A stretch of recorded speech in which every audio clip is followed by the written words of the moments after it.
swag vibe, baby.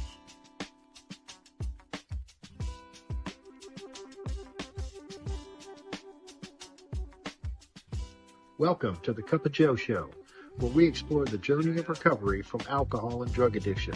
One story, one conversation, and one step at a time. I'm your host, Joe, creating a safe space for honest discussions about the challenges and triumphs of addiction and alcoholism. In each episode, we'll hear inspiring stories and uncover tools that make healing possible. Sobriety is not a one-size-fits-all journey, and you don't have to face it alone. Recovery is possible, and it's worth it. Thank you for joining the Cup of Joe Show. Now let's get started.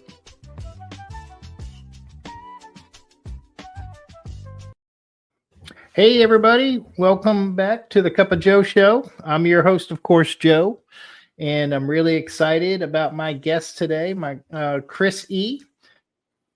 Chris has been sober since June 2nd, 2016. He was born in Birmingham, England in 1963. Chris holds a degree in chemical engineering and a postgrad certificate in education. He moved to the U.S. in the mid-1990s and became a proud U.S. citizen in 2012. Chris is a computer programmer known among friends as a talented cook, an avid hiker, and a seasoned camper, both front and back country. And yes, he's even a graduate of the bartending school of Knoxville. I'm sure he'll mention that today. Chris met his late wife, who was a pretty amazing lady, Janet, through community theater in Sheffield, England. They continue to share their love of acting in Dallas and Chicago. Though he's not currently a pet owner, he's a go-to dog sitter among his friends. So grab a cup of coffee, relax, and let's get into it. Chris, how you doing today? Yeah, pretty good. Thank you, Joe. Thank you for inviting me. I'm so glad you're here. So tell me, what was it like growing up, Chris?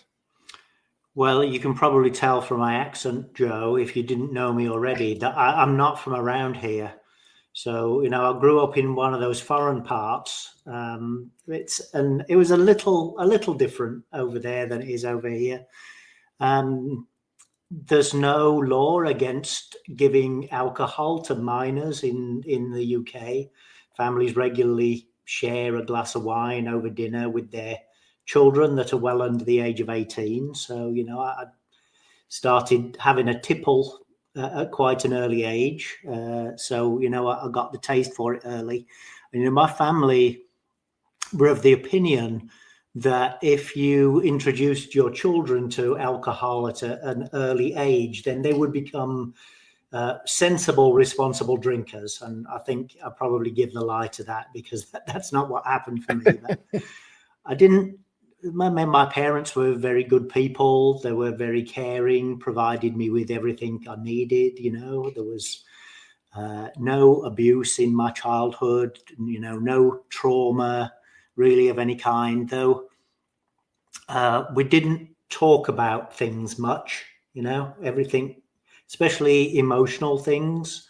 I don't recall anybody ever sitting down and having a conversation about, what should you do when you get angry, or how do you deal with these situations in life, or anything like that. We kind of had to figure things out on our own. And there wasn't a great deal of talking about things, but I don't know. I think that's definitely the rule in most families in the UK. I think there's not a lot of emotional intelligence. I don't know about growing up over here, but that's one of the things I really appreciate about being in the recovery community now, is we talk about those things, and you have an opportunity to hear what other people's experiences are with emotional difficulties or fears or loss and all that kind of stuff, and it makes you know that you're normal. And I didn't really feel that growing up. I thought, I'm going through these things. They're not the kinds of things that other people are going through. I had a thing happen to me when I was very young, which was my mother was vacuum cleaning in one of the rooms, and there was a spider which I rescued from the vacuum cleaner and put outside, and it ran into a corner and it stopped moving and never moved out of that corner.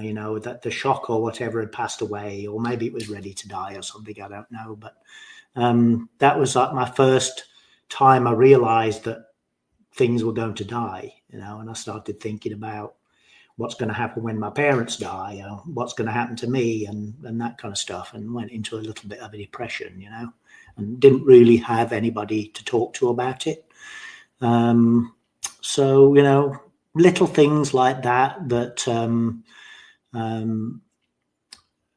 they say, that alcoholics live in the wreckage of the past. I started living in the wreckage of the future at an early age, and wondering, like imagining bad things that might happen and then torturing myself with those, which, I try to avoid doing nowadays now I'm kind of into recovery. So, but when I was 16, my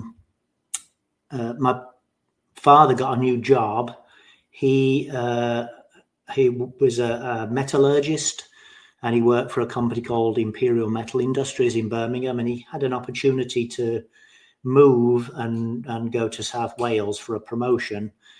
And I was still in school, but they were like, "You're going to come with us," and I wasn't that keen on the idea of uprooting myself and leaving my school friends and going to a strange place that I didn't know. But I guess there wasn't really any other choice but to do that and start fresh in a new place, which I guess I was afraid of the change. I didn't really want to go through that change. But it turned out okay. When I got down to South Wales, I was in a new school. I made new friends. I joined the Venture Scouts. And we started going down to the pub for beer, which, our scoutmaster was quite happy to go up to the bar for us and buy us a pint, a couple of years before we were actually old enough to legally drink. They were much more lenient on that kind of stuff. So, I was able to get into the beer at that point at an early age and start getting a taste for it, And then when I was Did you say Venture, Chris? Yeah. I'm sorry. Venture Scouts. Mm-hmm. Yeah, it's a. Would that be similar to our Boy Scouts?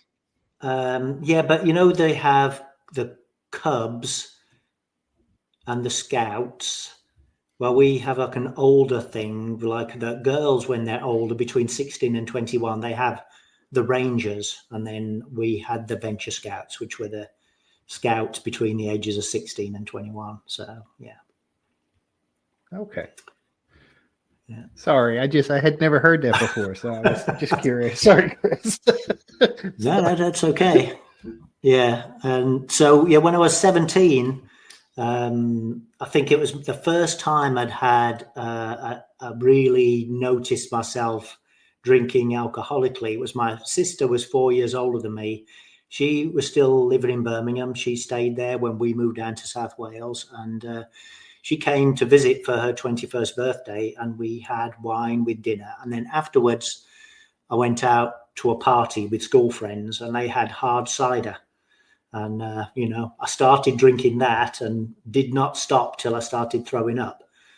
And then when one of my school friends was comforting me as I threw up in the kitchen sink, he was saying to me, "Oh, I suppose you've learned your lesson. You won't drink too much in the future, or you won't drink at all." I'd be like, "Oh no, I'm going to drink in the future. This is great." In the middle of throwing up, I knew I wasn't going to stop. And that kind of indicates to me maybe that I was an alcoholic from the get-go, besides the thinking and the thinking about the disasters and stuff like that. I had that allergy when I started drinking that time. I just didn't want to stop, and I kept going and going until I physically couldn't get any more in me, and it started coming back out again. So that was my time up to my college age, when I went off to college. Where did you go to college, Chris? I went to the University of Bath, which was considered to be a good place to go if you lived in South Wales. It was, 2 or 3 hours drive away, far enough so that you would be away from your parents, and have that little bit of independence so you could do your own thing, but close enough so they could come and fetch you back in the holidays, and bring you back home for Christmas and during the summer and that kind of stuff. I didn't have a car. I didn't learn to drive until after I graduated college. So, I relied on my parents to kind of bring me to and from college, and walked around everywhere. Or there was a hitchhiking line at the bottom of the hill in Bath where people would line up at the bottom, and people with cars would pick them up and run them up the hill to the university. And Bath is a lovely town. It's got very strict planning laws. Everything has to be built in the local stone. And so the university, which is like a modern concrete and steel monstrosity, that had to be built at the top of the hill, out of the town. So, anybody who lived down the hill had to get up the hill in order to go to their classes. And mostly people would hitchhike up there. So, and of course, drinking was a big thing for me in college. The student union bar had the cheapest beer, and, we would regularly be in the student union bar drinking with our friends and hanging out. And I also had the advantage. My father started making his own homemade wine when I was 11 or 12, when he gave up smoking. And I also picked up that skill and made.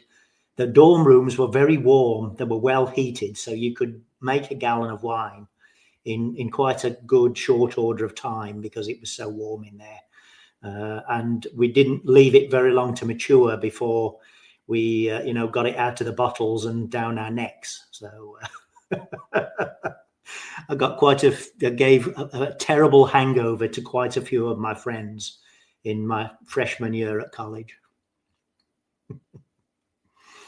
I can only imagine you were pretty popular, though, I'm sure, with your skills. Well, yeah, well, I guess so. I mean, there were no shortage of takers for the homemade wine, that's for sure, even though it was disgusting.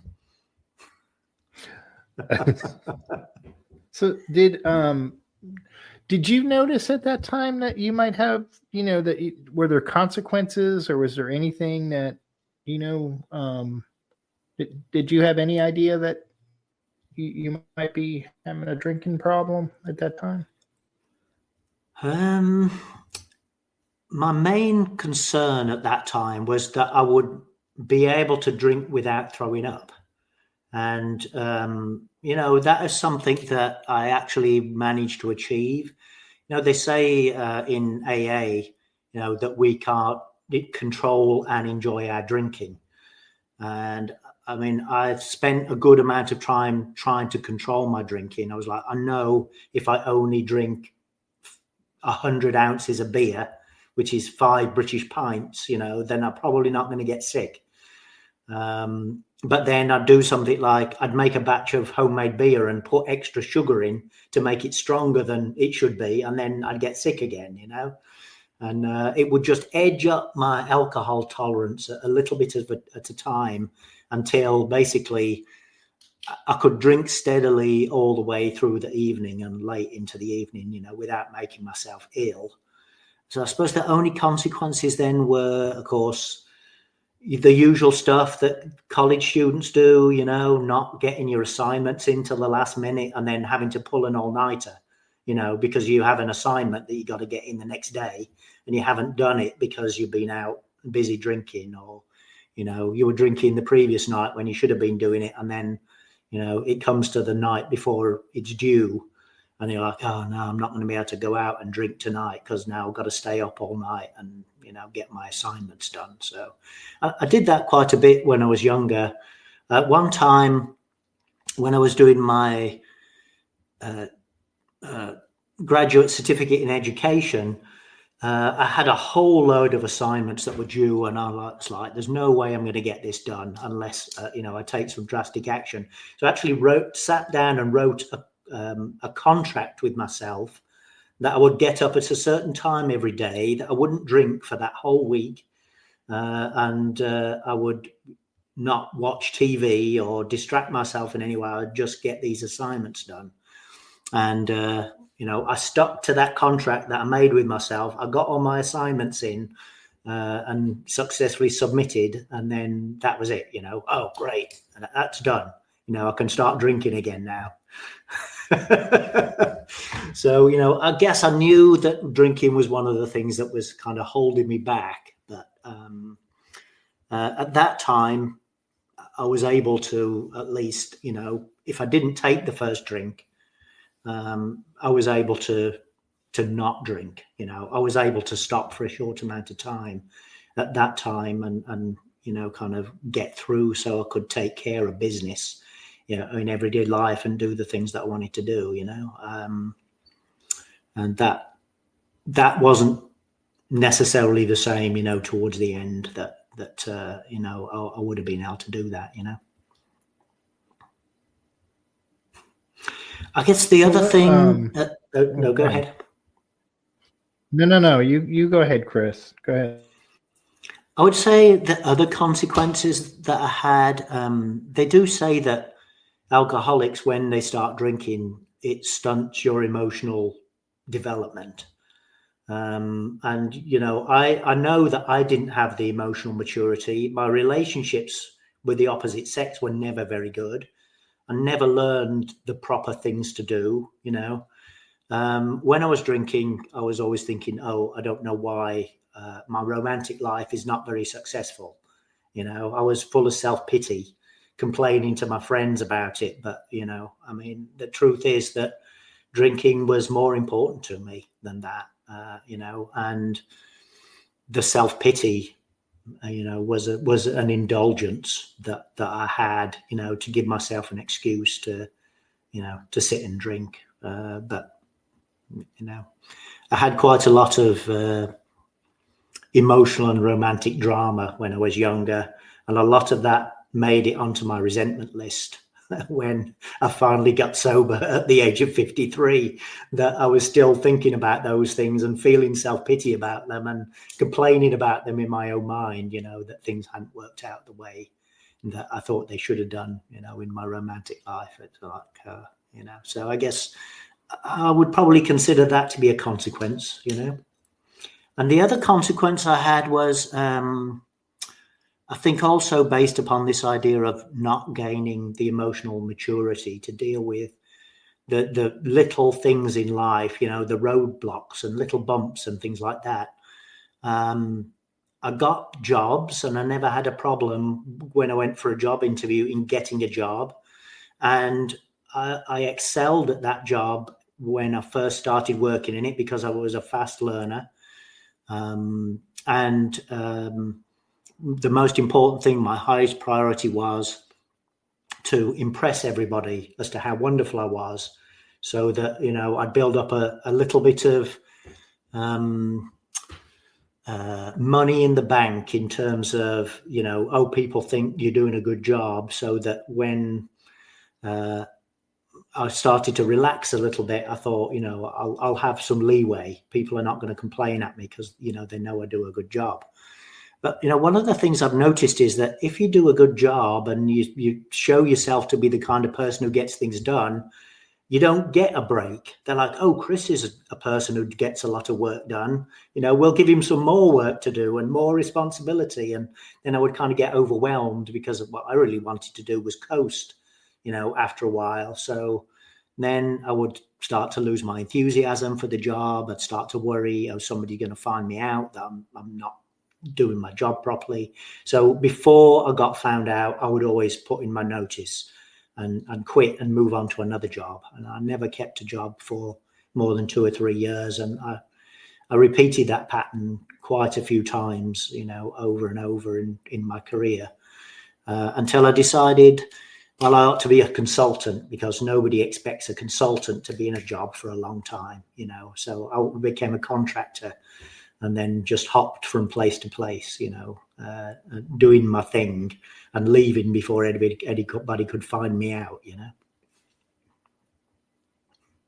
That seems very common for us, I think that, and I'm glad you brought that up, because I don't think we talk about that a lot, but that leaving someplace, leaving a job, leaving a relationship before we're discovered, you know. God, that was a pattern in my life too, Chris. And I just thought, man, you just put that so eloquently that um, that I get it. So, so you're job hopping, and are you acting now? Oh yes, I hadn't mentioned that, had I? Yeah, when I was in school, I did lighting for a school play, and I really enjoyed that feeling of just being in a team of people, like working together, and the lights and the actors and all that kind of stuff. I wasn't acting then because I was so focused on my academics at that time, and getting good grades and all the rest of it. I thought I can't take the time out to learn lines and all that kind of stuff. But I enjoyed doing that techie stuff, on the night of the play. So when I graduated and I got my first job, which was in Sheffield in England, um, I'd been working as a bartender. I'd done an internship up there and I was working as a bartender.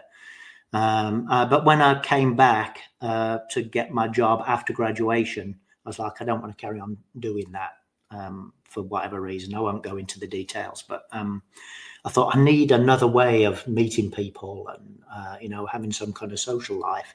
And I'd remembered that I really enjoyed that working in the theatre, and I thought I'll go back and do the same thing, do some lighting or some sound tech work and that kind of thing. And so I found a drama group to join. And the first play that I was involved with, I helped with the lighting. And then after that, they were like, oh, we're short of young men to go on stage, because my group that I joined used to be the Catholic Women's Guild Drama Society, and there were a lot more women in it than men. So they needed me to be on stage. And so after that, I had a speaking part in every play. And I even did one play where there were only 4 characters and I had the biggest part. I just love doing comedy. I love that, getting the reaction from the audience, like delivering the lines and waiting for the laughter. And, it was a real rush. And as soon as one play was finished, you get that anticlimax when it's all over. And I guess was kind of an addiction as well. And that's where I met my wife. She was doing the props. She didn't like to go on stage. She said, the only way I want to be on stage is if the lights are out and I'm all dressed in black. But her mother and herself were very into the theatre and they'd been doing it for years.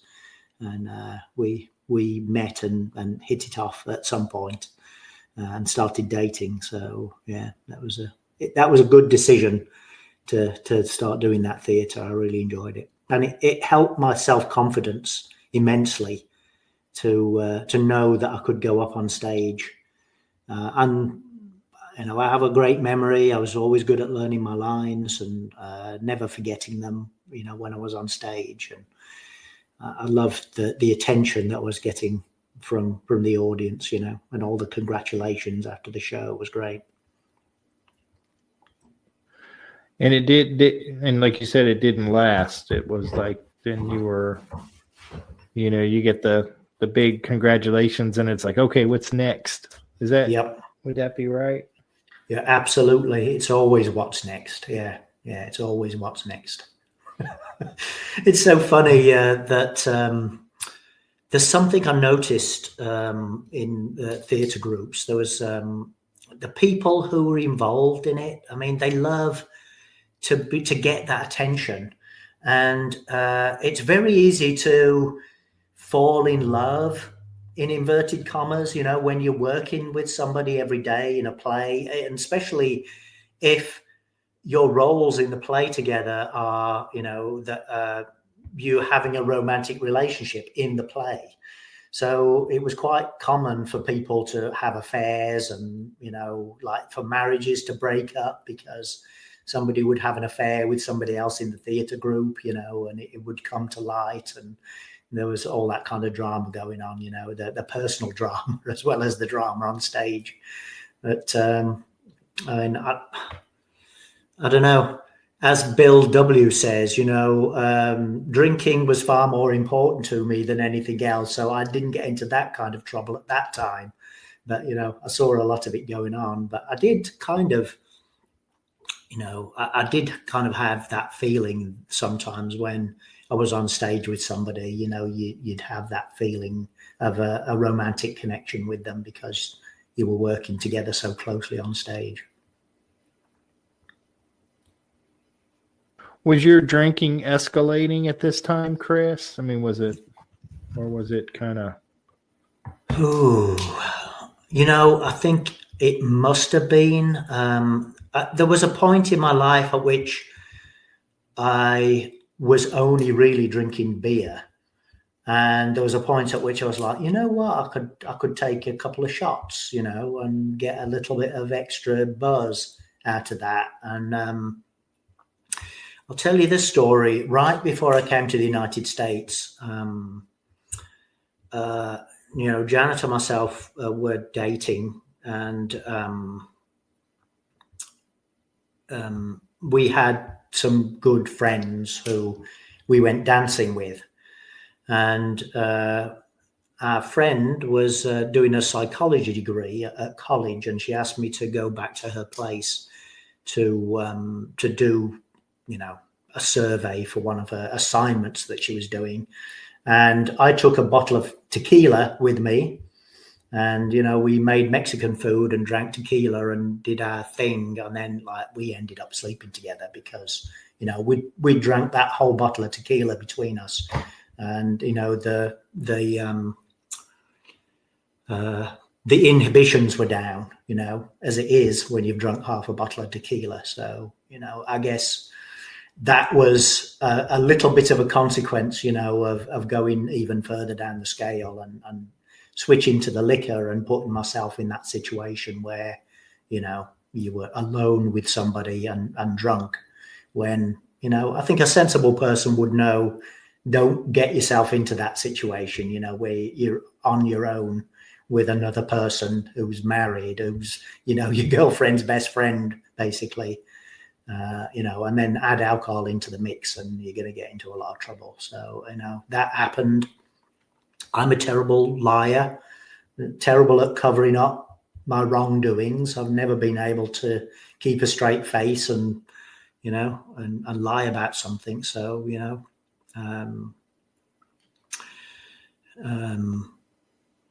everything came to light. And there was a lot of emotional upset and trouble and everything around it, you know. And it was about that time when my work contract that I'd been working on was coming to an end, and I was looking around for another work opportunity, and the chance came up to go and work in Dallas. And, you know, and I took that opportunity, you know, because it was easier to run and go and do something else than to stick around in the discomfort, you know.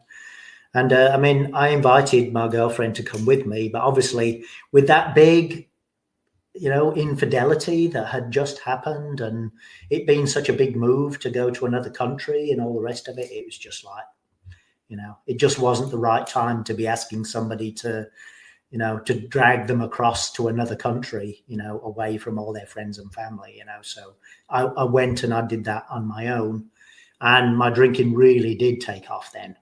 The booze is so cheap here in the United States compared to the UK that, you know, it's easy not to get a bottle of tequila, but, you know, a handle of tequila, you know, and start working on that when you get home from work. And it wasn't too long after I came to the States that I was so hungover one morning that I couldn't make it into work, which, you know, never happened to me before, you know. I mean, I'd got myself mostly to the point at which my alcohol tolerance was so high, I mostly didn't get a hangover or didn't get sick when I was drinking. But, you know, drinking a liter of Montezuma tequila, I think will do a number on anybody, maybe. And I decided that was the first time well, the second time, not counting that time when I was doing my college course, when I decided to give up for a week, I decided to take a break from alcohol, and I didn't drink for several months after that.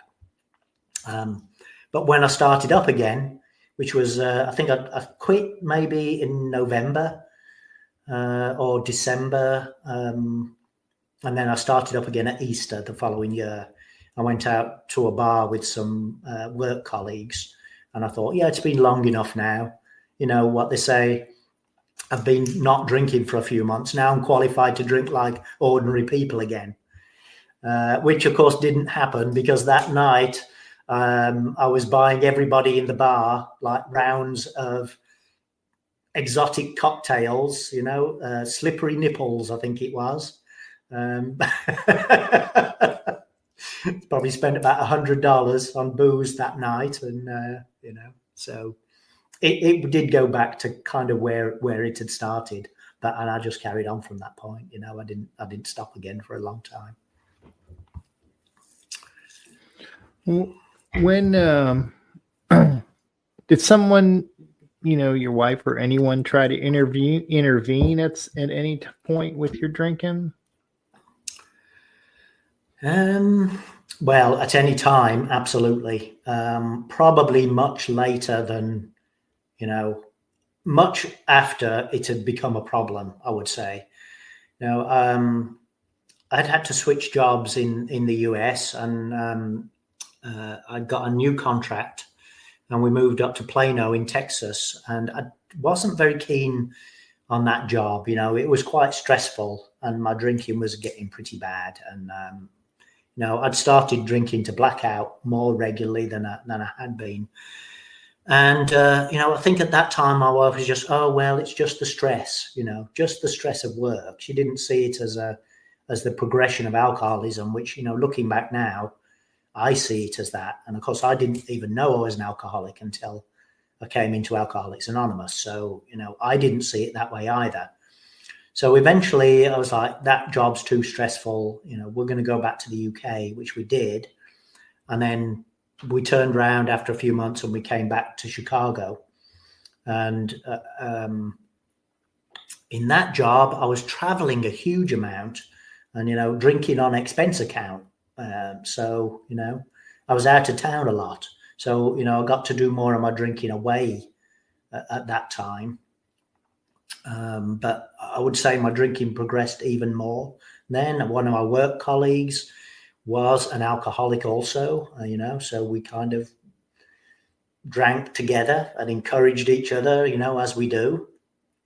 And it wasn't really even then, that my wife was like, this is too much, because I could be away often enough, and do my drinking, away from home more. I don't think it was really until I had another change of job. While I was up in Chicago, I got my green card, and I was offered a job here in Knoxville at the University of Tennessee College of Veterinary Medicine. And so we moved here, and I really enjoyed that job. We bought a house down here. I was working in the garden. Everything was great. And it was one of those things where I had that feeling of, I've arrived. And somehow that was like, my drinking moderated a little at that time, because it just seemed everything in life was good. There was no problems. I was enjoying my work, everything was great. I was enjoying working in the garden. Everything was wonderful. And it wasn't until that little cloud had worn off, and then it's like, you're in the job for a while, and you've been in the same house for a while, and it's like, oh, is all there is to life, that my drinking started to take off again. And that was when I really did start to get consequences, my wife had moved out to stay in a long stay hotel one night, and, she didn't come back till I'd sworn off the booze. And, I stayed off it for a short amount of time. Then we went on vacation down to Key West, and I started drinking again. And maybe a couple of years after that, she'd moved out for months, got a rental apartment, because the drinking had got so bad. And I managed to persuade her to come back. But then our finances, were not looking so good. I'd quit my job at the vet school. I'd been commuting to Nashville. My wife had been living in that apartment for a while. So we'd been spending more money than I was accustomed to. Spending more than I was making. We decided at that point that, we were going to have to downsize. And I'd been out in the garden, feeling sorry for myself, drinking, thinking about, the fact that we were going to have to give up this house, that we loved. That I thought this, what we're like. It's like all these little symbols of success that say, I must be all right because I've got this, and that, I'm married and I've got the house and all the rest of it, like one of those things, I was losing and having to give up because of my drinking. And I went up to bed that night, and my wife came up to tell me, I'd left the chair outside. It was going to get damaged by the dew, or it might rain or whatever. I was so mad about that, being criticized, that, I went into the garage and got the axe and the machete out of the garage and threatened her and told her, maybe she'd better leave. And so, at that point I was staring down the barrel, not only of losing the house, but also of, losing my marriage as well. And I'd already quit that other job that I was working in Nashville. So now I was like, no job, maybe, prospect of no marriage, and, no house maybe coming up too. So that was really the big thing for me, having got to that point. And it was so strange, Joe. I tell you, when I was drinking, I was always fantasizing about, well, if I wasn't married, I'd sell the house, and, I'd take the money, and I'd at least be able to drink like I wanted to for a couple of years, moving to a trailer and fill it up with cases of cheap gin or whatever, I wouldn't have to work for a while, and I'd be able to drink the way I wanted. And I kind of got to the point where I was thinking to myself, this part of me that has this fantasy when I'm drinking, it's actually working in my real life to try and make it come about, that I'm going to get divorced and we're going to sell the house, and I'm going to end up with this chunk of money, and, I'm going to drink it away. And it was a real wake-up call for me, and I decided at that point, maybe I ought to go and see a therapist, because it was not normal for me, like threatening my wife with an axe and a machete, that was the emotional bottom for me. Yeah, I mean, that certainly is a turning point, wasn't it, Chris, for you? It was.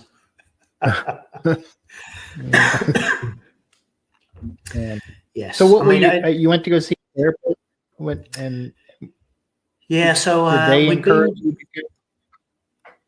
Yeah, we'd been to see this guy before. Yeah, it's okay. Janet and myself had been to see this guy before.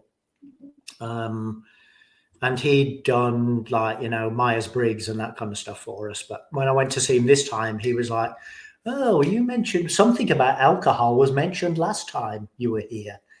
Maybe that's the problem. And I was thinking about that. And I haven't really mentioned this, in the course of my story, because I think throughout most of my life, I wasn't even aware that it was something that was going on. And I didn't really become aware of it until this incident with with the axe and the machete. I said to him, no, I don't think it is the alcohol. I've got this rage in me, like I hate being criticized. And if somebody tells me they're disappointed with me, I want to kill them, And I mean, I'll talk about this a little bit more, when I get to talking about my inventory, but I thought it's not the alcohol, it's this other thing, this inability to cope with these emotional things, that are going on inside me that I don't really know where it comes from and why it's happening. And I just can't cope with it.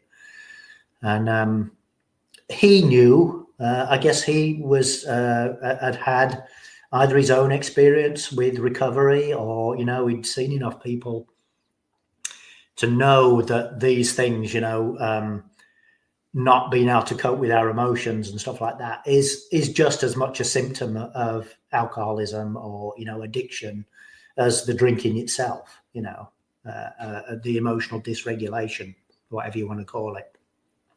So, yeah, he said, I mean, he kind of kept at it in a very gentle way. And he was like, well, if you go to your first meeting, this is what's going to happen. You'll come in, they'll probably do this first step meeting. You won't have to talk if you don't want to.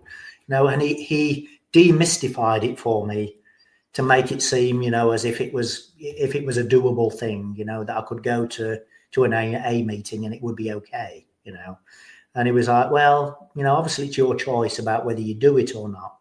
But I don't think you've got very long based upon how you've described your drinking and how much you're drinking. I think probably you ought to make a decision fairly soon because otherwise you're going to be in some real trouble. And I did decide to do that, I took his advice, he told me about Park 40 Club, and I went there for my first meeting. It was a Thursday lunchtime at noon. I walked into my first meeting, and your first guest on the podcast, Debbie N, she was chairing the meeting, and they did do the first step meeting, and the things people shared that matched my own experience made me realize that I was in the right place. And I really loved the open and honest sharing that people did about their problems. And, by the time the meeting was finished, I felt that I'd come home, and I felt that I was in a place that I'd been looking for all my life. That all my life felt that I didn't quite fit in. I couldn't talk about my problems. Nobody would understand. And by the time I'd come out of that meeting, I was like, oh, there are people who feel the same way as I do. There is somebody who understands. And I knew I was going to come back for my next meeting. It was so funny. After I went back to see my therapist afterwards, I took him my white chip to show him, to say, I'd been to my meeting, and I carried on going to, I went to a meeting every day after that. They say do 90 meetings in 90 days, which I did. I was only seeing my therapist once a week. So, by the time I saw him again, like a week later, I'd already been to 7 meetings. And, after the second time, I'd already got a sponsor and started working the steps. And I was like, I'm a big Lord of the Rings fan. And I was telling him, one of the things they say is like lack of power. That's our dilemma. I've always been trying to control people to get what I want. And now I realize, that it's not right to do that. It's like the ring in the Rings of Power. It's the ring gives Sauron the ability to control people, and that's what makes him evil. And here's me trying to control everything around me to get what I want. And, that makes me in the wrong, So, and we had some really nice, interesting philosophical conversations, because I think after that, it was the AA was doing the work. I didn't really need the therapy after that, other than for him to keep an eye on me and make sure I was doing okay, through those first few weeks. But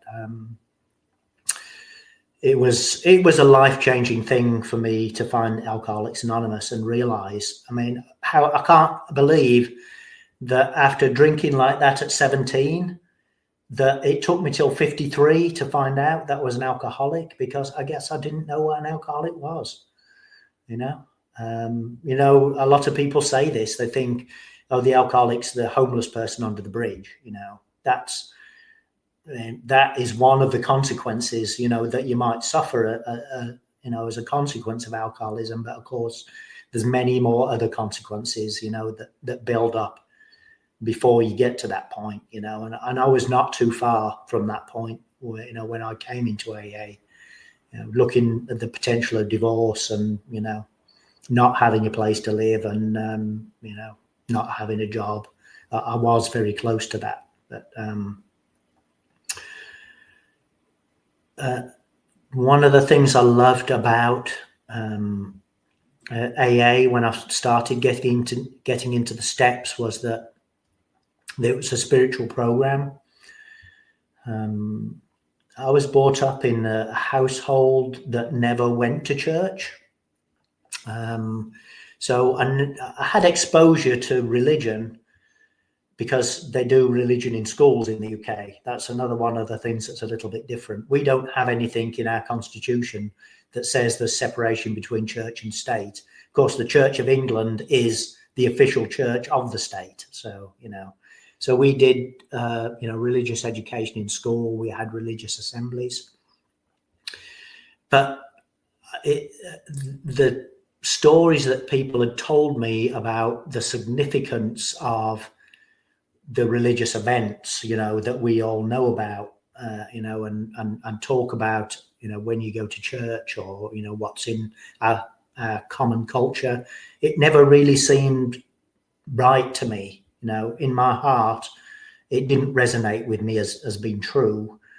And I had, I guess I'd kind of given up on religion. I think when I was young, I had the idea that there was a higher power that was involved in my life and, an organizing principle in the world.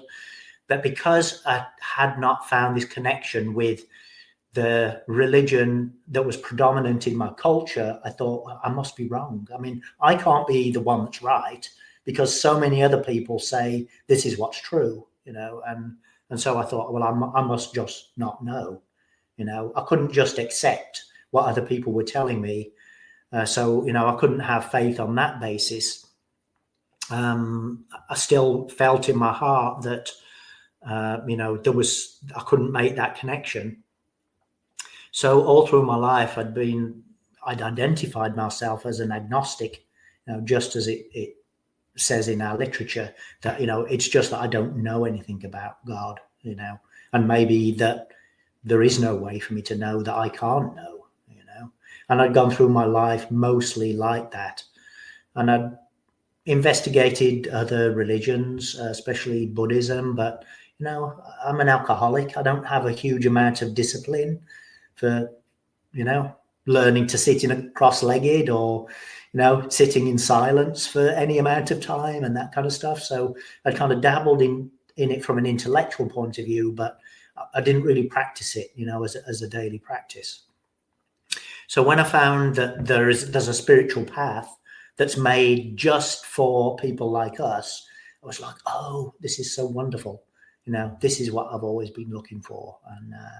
And, so I really did grasp the spiritual toolkit, that was offered to me with both hands. And it's been a life changer for me.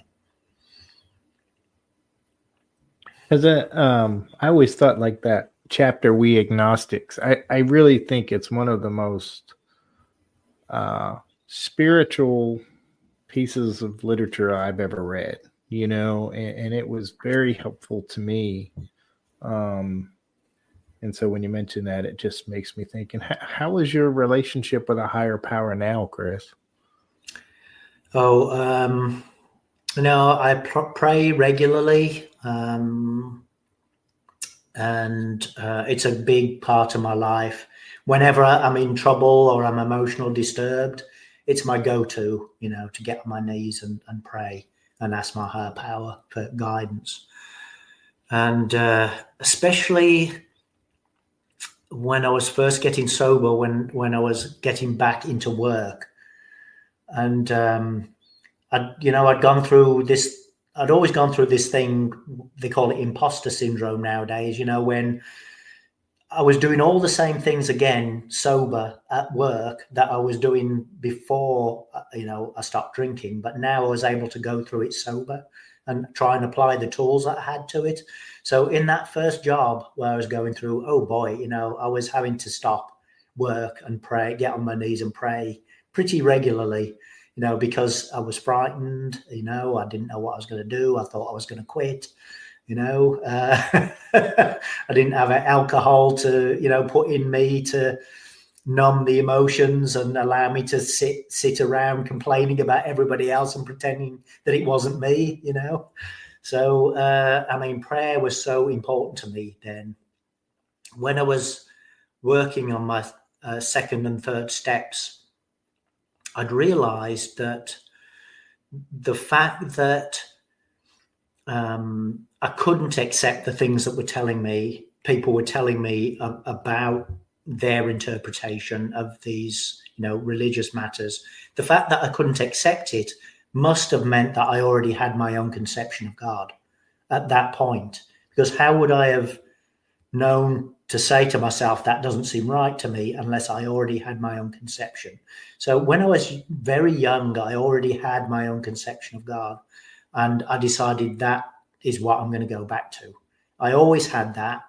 It was obscured by me thinking I was wrong about it because of what other people had told me. So I was like, I'm going to go back to my old conception of God, which was always a loving God, that was in my own heart, from the beginning. So it became natural then for me to turn to that inside myself, to turn to that higher power and ask for help whenever I needed it, and I found at the very least I got relief from my emotional turmoil. Quite often when I started praying about something because I was afraid or angry, and immediately the resistance would drop. I would start crying, because I was like, the pain of the suffering of my own fear and my own anger, had, when the resistance to feeling that was broken down and I realized, oh, I'm just afraid, then I would stop being angry and the dam would burst and I would cry a little, and then I would get some kind of inspiration about how to move forward, just whatever it was about doing the next right thing. Or I'd remember something that somebody told me in the program, that you don't have to do everything at once. You just have to identify what is the next right thing to do. Just do that and things will probably work out okay, maybe I'd made a mistake at work, and I was afraid to own up to it. And I'd be just like, oh, I just have to do the next right thing, which is just book a meeting to meet with people. I don't have to do everything now, but when everyone's on the meeting, the words will come to me as to what I have to say to explain, oh, I did this. This is what's happening. I made a mistake. Now there are some consequences to deal with, and somehow it always worked out okay. Nobody yelled at me and I didn't lose my job, and all the things that I'd feared were going to happen if I made a mistake, and I owned up to it. None of it ever happened, and gradually over time I learned, well, maybe the things that I was afraid of were just in my mind, they were just my imagination, So how do you handle, stressful situations now, setbacks? I know you've had some really challenging times lately, or at least in the last few months. How do you handle that, Chris, and keep moving forward? Well, I'll tell you a couple of things that are related. There's a lady in in my home group who, I'll tell you, my sponsor, who I had when I first came to the program, passed away a few years ago. He had cancer and he died sober. And so I went for a while without having a sponsor. And but I still took my inventory, whenever I was disturbed, at the very least, I'd be like, oh, I'm disturbed. I've got to write this down and find out what my part in it is, and I was saying, but then I have to talk, of course, you have to talk to somebody else about it, and usually they recommend another alcoholic, but both my wife and myself both work from home. So I would talk to my wife about it. And one of my friends in my home group says, oh, Chris's sponsor is his wife, who's an Al-anon. She laughed about that. I was like, yeah, that's probably true, but we were working together. We'd been reunited at some point because of the step work that I'd done. And my wife had said to me, well, I had to see real change in order for us to get back together. And there was real change, So we'd moved back in together, and we were both working from home.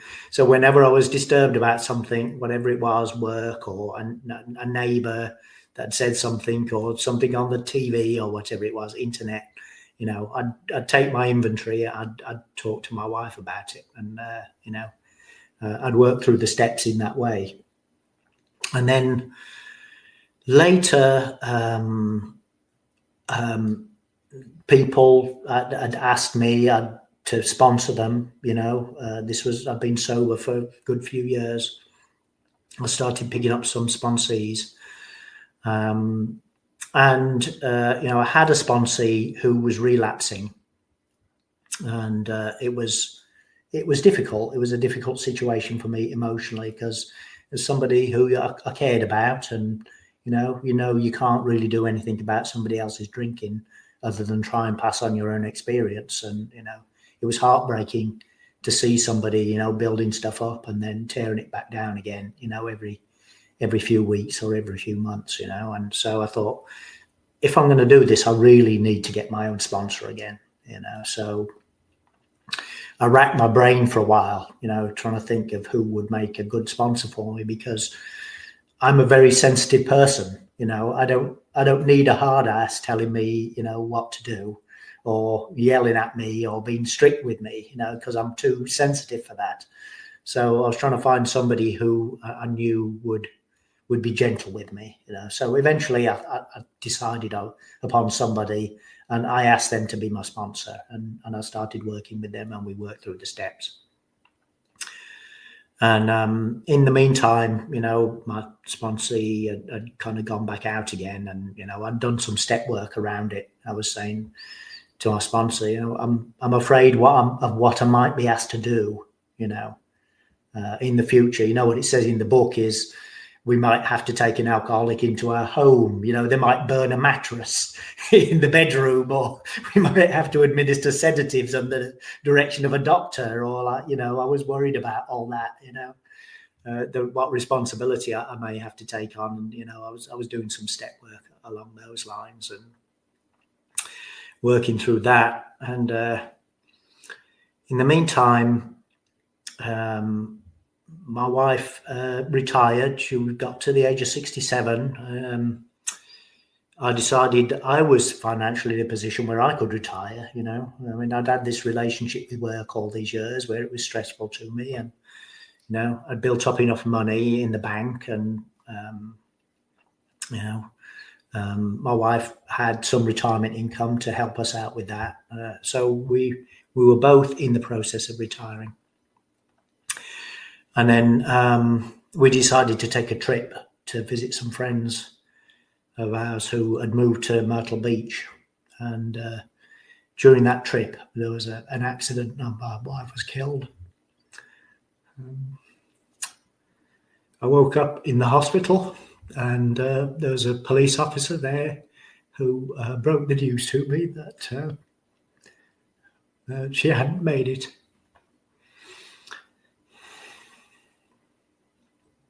So anyway, he sorry. had.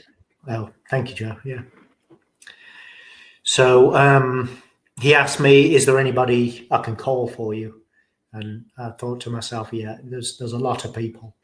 That's the great blessing of being in the fellowship of Alcoholics Anonymous, that there's a lot of support available. So, of course, the first thing I did was ask him to call my sponsor. for me, and to call, one of my wife's closest friends, who would take care of the job of passing on news, to her friends. And the friends that we'd been going to visit drove up and picked me up from the hospital and drove me back to Knoxville.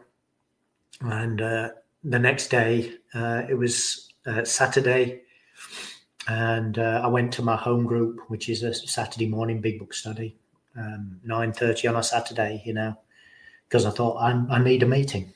I need to tell people where I'm at and what's happened. So I guess a couple of things, that come out of that. One is having faith that there is a bigger reality, a greater reality that we're all embedded in, and that these lives that we have are just a small part of that reality. There's something beyond that. Whatever it may be, we may not understand everything about it, or what it looks like, or what happens to us, when we pass on from that physical form into whatever comes next, but that there is something, so that's one thing. Having that faith makes a loss easier to bear for me. The other thing is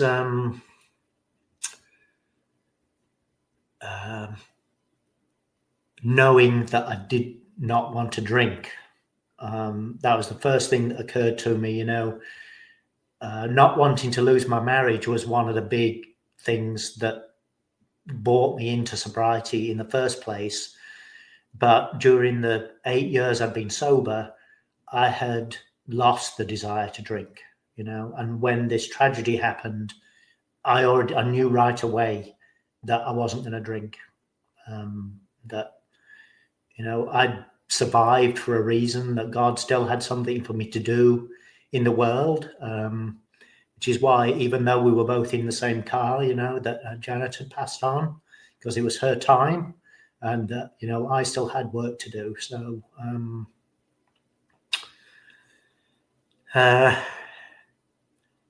and then, of course, the community of people supporting me, asking me if there's anything they could do to help, praying for me. I have felt uplifted by people's prayers, that I've been carried along by that positive energy of all the prayers that have been offered up on my behalf.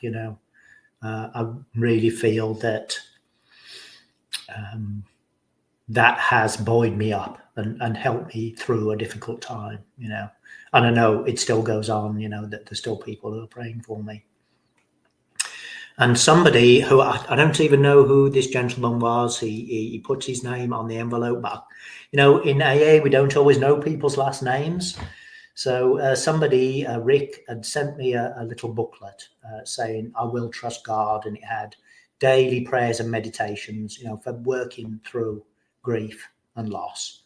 And I worked through that, and I'm still working through some of that right now. So it's been a help.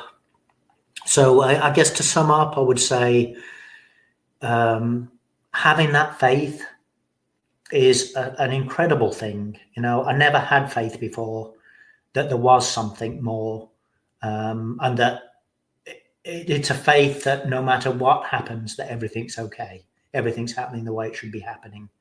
That is a tremendous thing. Having the wonderful community of the Fellowship of Alcoholics Anonymous, and the things that I've done, working every day on my program and working with the sponsor, having taken away the obsession to drink, and it not coming back. I never really had a thought of drinking, and I still haven't, since my wife passed, because my sobriety is, they say that first things first, sobriety has to come first before everything else. And it still comes first. It's the most important fact in my life, and even when Janet was still here with me, I was very blessed. She never said, do you have to go to another one of those damn meetings? She always encouraged me to be involved in sobriety and work with my sponsees, and and she had her own program, in Al-anon, to do that. Our programs, our spiritual growth was important to both of us, and it was something we shared together. And now that she's passed on, it's something I still have. Chris, it's amazing. Thank you for your willingness to share that. I really think that somebody out there could use that, because I think that is hope, even in a tremendous loss that you had, and what a wonderful person that Janice was. You're bringing hope. So thank you for that. Thank you.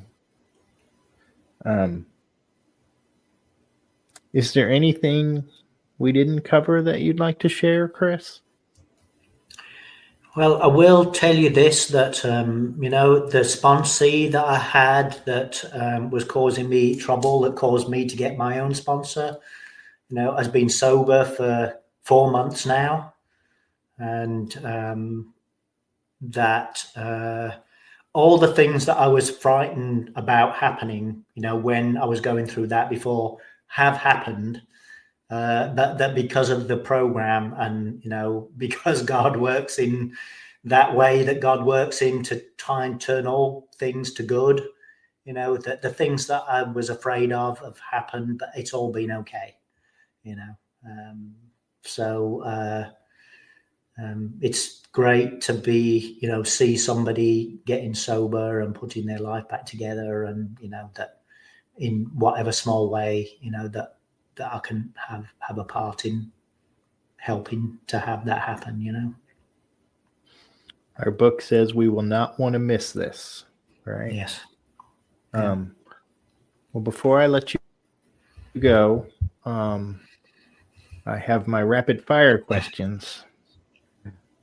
So if you're ready and willing, no pressure, Chris. What is your favorite recovery slogan?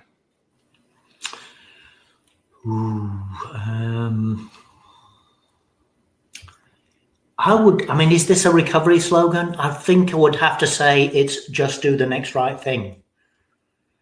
Because I have to use that so often, because I'm kind of fearful. And sometimes you get in a situation where whichever way you turn, it seems like each option you've got of the things that you should do not a good option. There's going to be some kind of emotional toll that's on you, regardless of what you do. But having the direction to say, do the next right thing, it has been a big help to me. And it's got me unstuck so many times since I've got sober. And it's transformed my life. It's good. What is your least favorite recovery slogan? I'm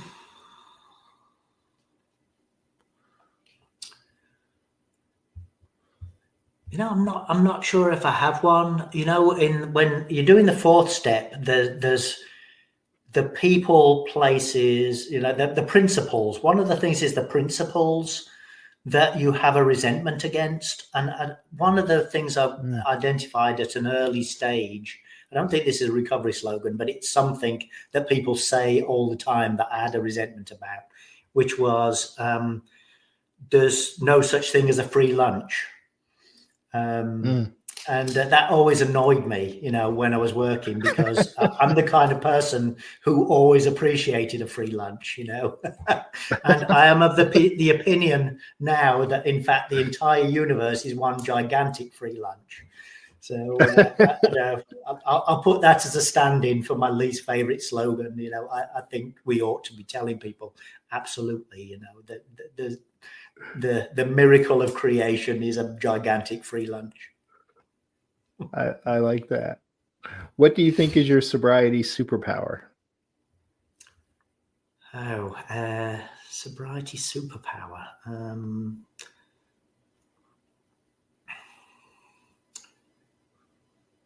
I mean, it may well just be my wonderful English accent, because pretty good one.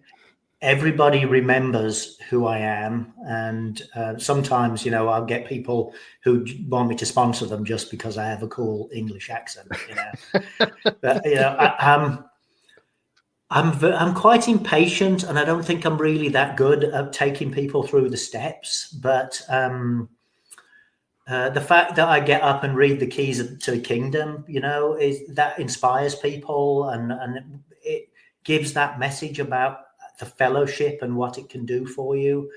I really enjoy being able to have that influence and having that effect on people's lives, because I don't think I have as much effect as some people do in taking people through the steps, because I'm not very patient in terms of reading page by page through the book with people, and like doing it the long, hard, slow, laborious way. So it's quite handy that God has given me, some way of being inspirational that makes up for my lack of patience,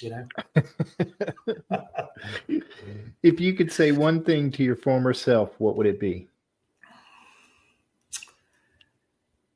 Oh, I think I would say, Chris, you're an alcoholic. Maybe you ought to get help sooner rather than later.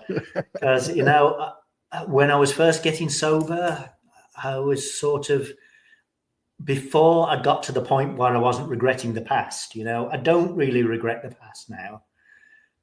So I think I kind of accept now that I needed everything that happened to me to order to get me to the point where I could get sober. And of course, all of our experiences can then be put to good use in helping other people. So, I mean, I don't really have any regrets for that. I mean, imagine if I'd have got sober in my 20s instead of at 53. I mean, the different life I would have had, and the suffering, my own, and those of people around me, that could have been avoided, if I'd have known that much sooner.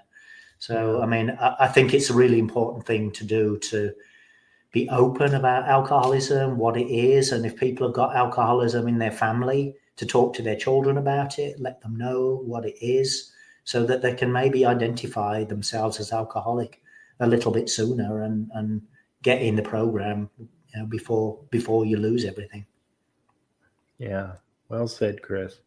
What song do you play to lift your spirits when you need a boost? Well, I'm a big Pitbull fan. When I'm cooking in the kitchen, I like to put on Pandora Pitbull radio. I like anything with Jamaican patois rapping in it, like Calabria. I like Pitbull's Fireball, which, is all about taking shots. But you know what? that doesn't worry me. It's all about getting people to take shots in the bar. But I don't have a desire to drink nowadays, so I can listen to a song about taking shots of cinnamon whiskey, and it doesn't bother me. I can still enjoy it. I hear you. So if you could grant yourself one wish to help with your recovery, what would it be? Oh boy.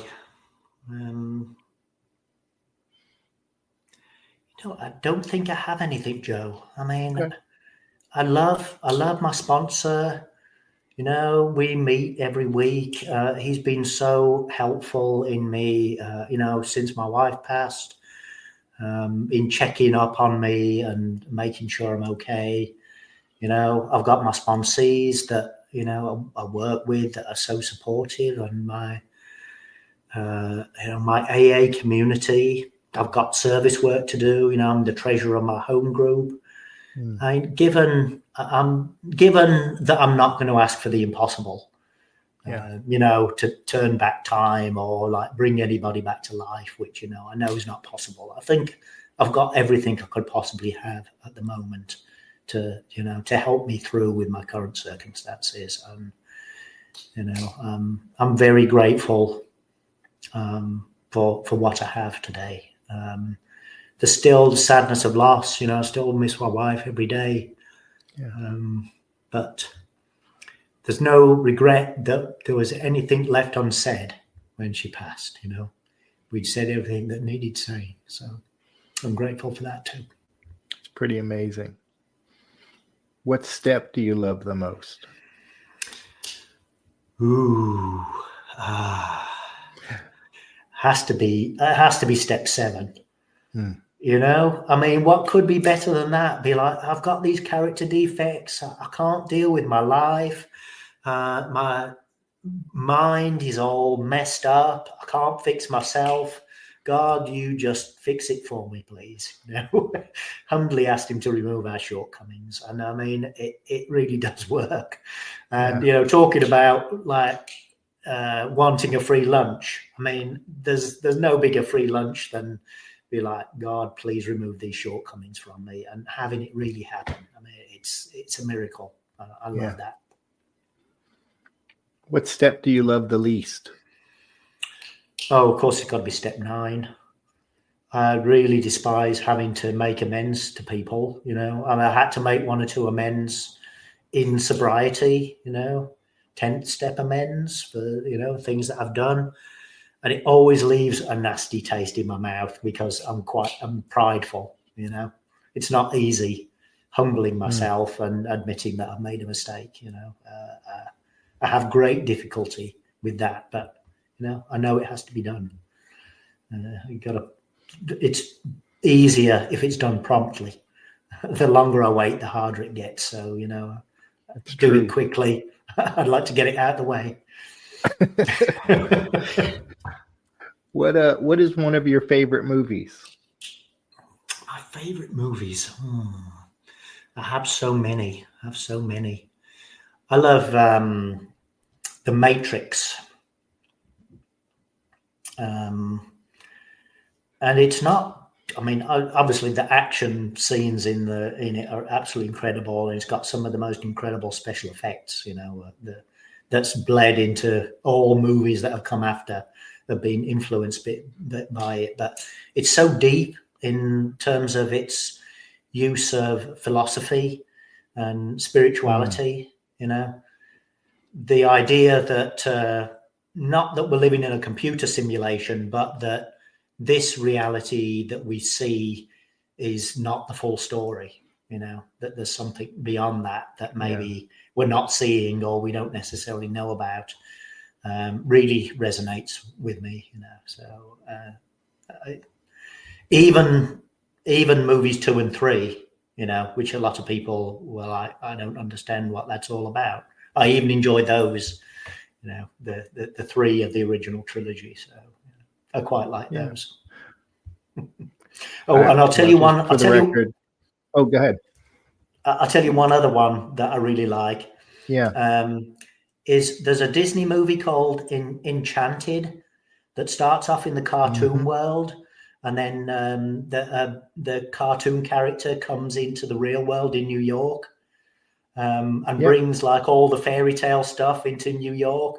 I love that because I always have this fantasy, and it goes back to my theatre days, that one day we'll all burst out into song, and everybody will know the words, and we'll all be able to sing and dance together. And that life will be like that movie. I would really enjoy that.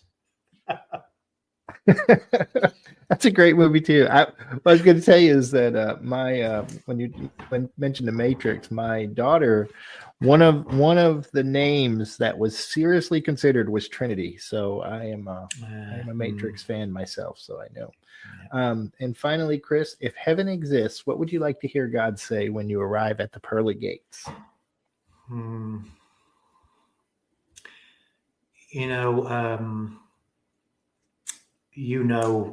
Mike Kay, who passed on a few years ago, and I just love what was written on his headstone, which, it said, "Well done, faithful servant."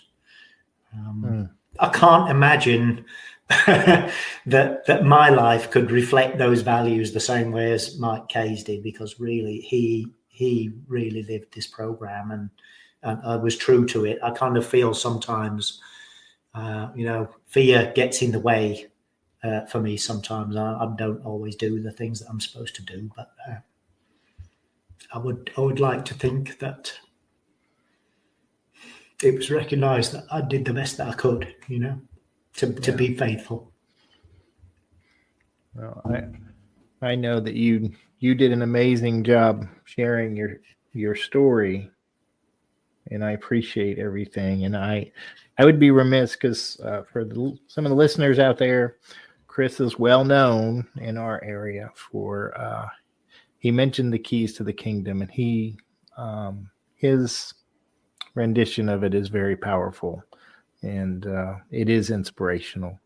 And I asked him before if he would be willing to share that. So, were you still willing, Chris? I am still willing, yes. I'm going to let you take it away.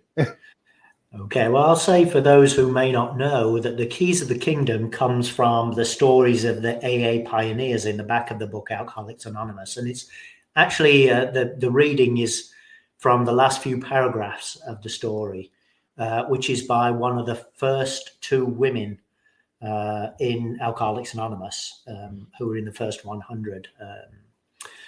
And she was a great writer. She wrote a great story, and this little reading is very well written too. So this is how it goes. The last 15 years of my life have been rich and meaningful. I've had my share of problems, heartaches, and disappointments, because that's life. But also I've known a great deal of joy and a peace that is the handmaiden of an inner freedom. I have a wealth of friends, but with my AA friends, an unusual quality of fellowship. For to these people I am truly related. First through mutual pain and despair, and later through mutual objectives and a newfound faith and hope. And as the years go by, working together, sharing our experiences with one another, and also sharing a mutual trust, understanding, and love, without strings, without obligation, we acquire relationships that are unique and priceless. There is no more aloneness, with that awful ache so deep in the heart of every alcoholic that nothing before could ever reach it. That ache is gone and need never return again. Now there is a sense of belonging. I've been wanted and needed and loved. In return for a bottle and a hangover, we have been given the keys of the kingdom. Amen to that. Chris, thank you so much. Amazing. And thank you for inviting me, Joe. It's been an honor. A new episode is released every Thursday at noon. You can listen to the show in your favorite podcast apps: Amazon Audio, Apple Podcasts, Podbean, Spotify, YouTube, and others. Just search for The Cup of Joe Show. Don't forget the. Please follow, like, subscribe, and share, because someone out there needs to hear this today. It's just a laid-back vibe, baby. We hope you enjoyed today's Experience, Strength, and Hope. We are so grateful you decided to join us. Please share this episode with someone who might need it. Also, don't forget to like and subscribe. Remember, no matter where you are in your recovery journey, you are not alone. Reach up and reach out to someone. Please do not suffer in silence. Until next time, let's take it 1 minute, 1 hour, and 1 day at a time. Thanks for listening to The Cup of Joe Show.